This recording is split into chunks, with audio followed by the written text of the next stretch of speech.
यहाँ पे जो फार्मर्स प्रोटेस्ट हुए वहां पे लाशें लटकी थी, वहां पे रेप हो रहे थे।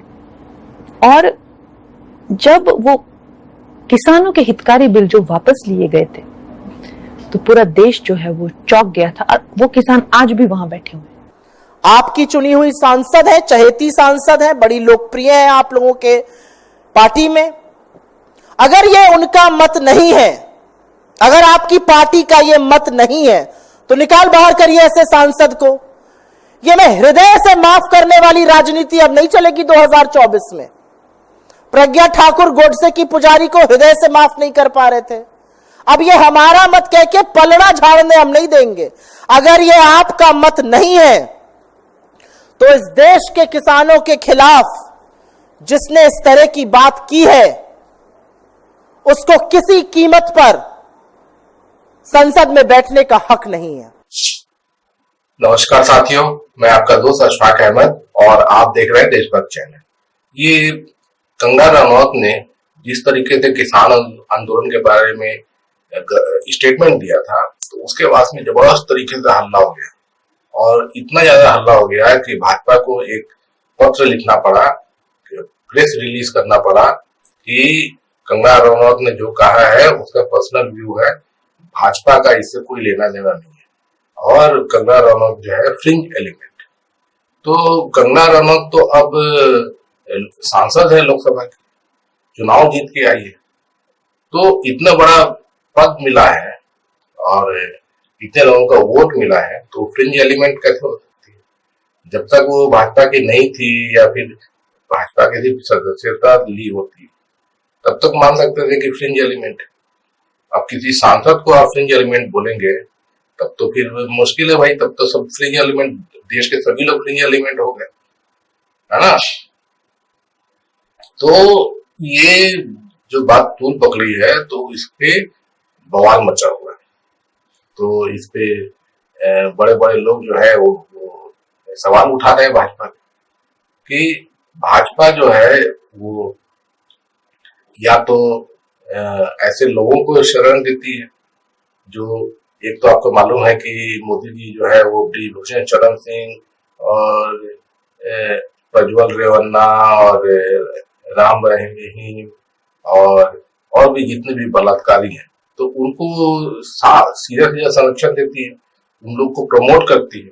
मोदी जी उनके लिए चुनाव प्रचार करते हैं और पार्टी से निकालने के बजाय उनको इनाम मिलता रहता है। उसी तरीके से जो बिल्किस बानो के बलात्कारी थे तो उनको भी बहुत इनाम मिले। जब तक वो आजीवन कारावास जेल में काट रहे थे तो एक्चुअली जेल में कहाँ रहते थे, तो सब पैरोल पे बाहर रहते थे। और फिर मोदी जी ने पिछले साल 15 अगस्त को लाल किले से कहा था कि बेटी बचाओ बेटी पढ़ाओ सिर्फ नारा नहीं है, ये हमारा मोटो है, हमारा मकसद है। बेटियों का सम्मान होना चाहिए, महिला अत्याचार नहीं होना चाहिए। अब उसी दिन ये जो बिल्किस बानो के रेपिस्ट थे सभी के सभी को छोड़ दिया गया जेल से सजा के लिए। तो ये सब रिसेंटली जो घटनाएं हो रही हैं वो सब आप देख रहे हैं, पहले की बात भूल जाइए। तो ये सब क्या बताता है?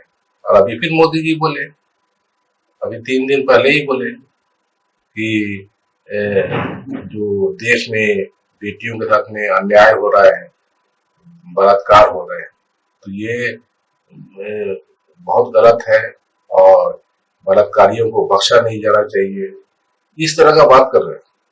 तो ये सवाल उठता है कि मोदी जी जो है वो क्या है, प्रधानमंत्री है या कोई विपक्ष में बैठे हुए हैं? क्या है मोदी? विपक्ष में बैठे होते तो सवाल उठाते हैं कि भाई देश में जो सरकार चला रहे हैं जो भी लोग हैं तो वो ठीक से नहीं चला रहे हैं, महिलाओं के साथ में इतना अपराध हो रहा है, उस पर रोकथाम नहीं हो रही। लेकिन हकीकत यह है कि मोदी जी प्रधानमंत्री है, उन्हीं के नाक के नीचे ये सब चीज हो रहा है, तो जवाबदेही किसकी बनती है ना? तो मोदी जी के ऊपर बनती है। और फिर मोदी जी के जो लोग हैं तो वो इस तरह का वाहियात बयान देते हैं, भूल जुलूल कुछ भी बकते हैं। अब कंगना रनौत जो है इसके पहले भी जो किसान आंदोलन के बारे में क्या क्या बकती थी, कि वहां तो 100-100 रुपए लेके बैठने वाले लोग आते हैं और ये किसान लोग जो है वो आतंकवादी हैं, खालिस्तानी है। और इस पे इनाम भी मिला था कंगना रनौत को, जब चंडीगढ़ एयरपोर्ट पे 3 महीना पहले जो वहां पे सीआईएसएफ की कांस्टेबल थी कुलविंदर कौर, उनसे झड़प हो गई थी। अब कुलविंदर कौर ने कहा था कि ये बोलती है कि 100-100 रुपए लेके वहां पे औरतें बैठती हैं किसान आंदोलन में, मेरी माँ भी बैठी थी। तो इतना बड़ा अपमान कैसे कोई सहेगा भाई। अब किसान आंदोलन जो है वो किस लिए हुआ था?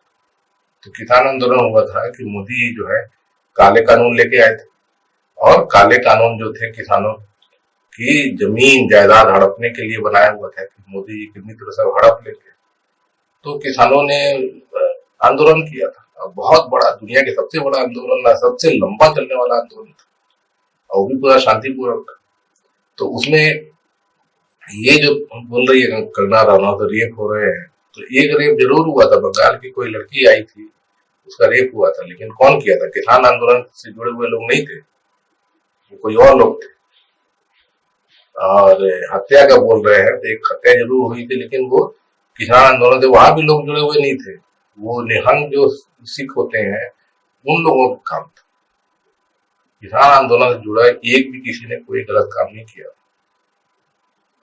तो किसान लोग बहुत डिसिप्लिन थे और वो अपने हक की मांग के लिए आए हुए थे, कोई फालतू लोग नहीं थे। तो किसानों का सम्मान नहीं किया मोदी जी ने, इतने 700 से ज्यादा किसान शहीद हो गए थे। तो ये तो सच्चाई है ना, इसको आप नकार नहीं सकते। तो ये जो कंगना रनौत जिस तरीके से बात कर रही है, कुछ भी वाहियात बात कर रही है ना, किसानों पे धप्पा लगाने की कोशिश कर रही है, तो इसीलिए बवाल हो गया। और किसानों को तो हक मिलना चाहिए, और जो मोदी जी 6 मांग जो थी बोले थे पूरा कर देंगे, या काले कानून वापस लिए थे, और 6 मांग पूरा करेंगे, कि मोदी जी तो किए नहीं। तो ये सब चीजें हैं, दिखती है कि मोदी जी क्या करते हैं और देश को क्या चाहिए। तो अभी आप देख रहे होंगे कि देश में जिस तरीके की चीजें हो रही हैं, तो उसका जवाब मोदी जी को लोकसभा चुनाव में मिला है कि 2040 पे आ गए, इतना धांधली करने के बाद, है ना। तो अब मोदी जी का जो है हालत खराब है, इसीलिए मोदी जी का जो एजेंडा होता है, अब मोदी जी तो क्या है, आरएसएस के प्रचारक, तो आरएसएस का एजेंडा सिर्फ चलाते हैं। भले ही मतलब चुनाव जीते लोकतांत्रिक तरीके से, भले ही झूठ बोल के जीते थे, तो उस समय ये थोड़ी बोलते थे कि मैं आऊंगा तो हिंदू मुसलमान कर दूंगा, मैं आऊंगा तो खून की नदियां बहा दूंगा, ये सब तो नहीं बोलते थे। क्या बोल के आए थे कि नौकरियां दे दूंगा, सबके पास में नौकरियां हो जाएंगी, सबके पास में घर हो जाएंगे, काला धन जो है वो सब मैं वापस ले आऊंगा, यही सब बोल के आए थे ना। तो जनता ने विश्वास कर लिया। लेकिन आने के बाद 10 साल मोदी जी क्या किए, तो सिर्फ अपना एजेंडा चलाते रहे आरएसएस। तो इससे तो देश चलता नहीं है, इसीलिए हालत खराब है। आप देख सकते हैं किसी की हालत कौन सी किसी सुधर रही है, सबकी हालत बिगड़ रही है, पूरे देश की हालत बिगड़ रही है। तो ये मोदी जी का कारनामा है। महिलाओं के खिलाफ अत्याचार भी इसी वजह से हो रहे हैं कि मोदी जी संरक्षण देते हैं ना। तो बलात्कारी को पता है, जो अपराध करता है उसको पता है कि जो जितना बड़ा अपराधी होगा भाजपा में उसको उतना बड़ा इनाम मिलेगा, इसीलिए होता है। तो अब आगे जैसे कि अभी आप देख रहे हैं कि मोदी जी जो है जो चाहते थे अब नहीं हो पा रहा है। तो एजेंडा 10 साल से कुछ भी कर देते थे, नोटबंदी कर दे रहे हैं, तो गब्बर सिंह टैक्स लाद दे रहे हैं, और लॉकडाउन कर दे रहे हैं, तो वो सब चीजें अब मोदी जी नहीं कर पा रहे। तो इसीलिए भी 4-5 बिल लगातार जो है मोदी जी के वो ठंडे बस्ते में चले गए। तो ब्रॉडकास्टिंग बिल देख लिए आपने, यूसीसी देख लीजिए, उसके बाद में अभी पेंशन, ओल्ड पेंशन स्कीम पे हल्ला हुआ, तो मोदी जी जो नया पेंशन स्कीम लाए थे तो उसको बदल रहे हैं। तो इस तरह की चीजें हो रही हैं। तो ये जो लोकतंत्र होता है उसकी ताकत नजर आती है। तो इसमें वक्त लगता है, जैसे कि जनता जो है वो थोड़ा इंतजार कर लेती है कि मोदी जी ठीक है 5 साल में नहीं कर पाए, तो फिर से 2019 में जिता दिए, अब लेकिन नहीं हो सकता 10 साल देखने के बाद। तो इसीलिए ये चीजें हैं कि मोदी जी जो है अब बेबस हो चुके हैं। तो कंगना रनावत जैसे लोग वो भी कितना दिन चलेंगे, वो कौन उनको सहेगा। और बल्कि मांग हो रही है कि कंगना रनावत का लोग जो चुनाव जो है वो रद्द करो।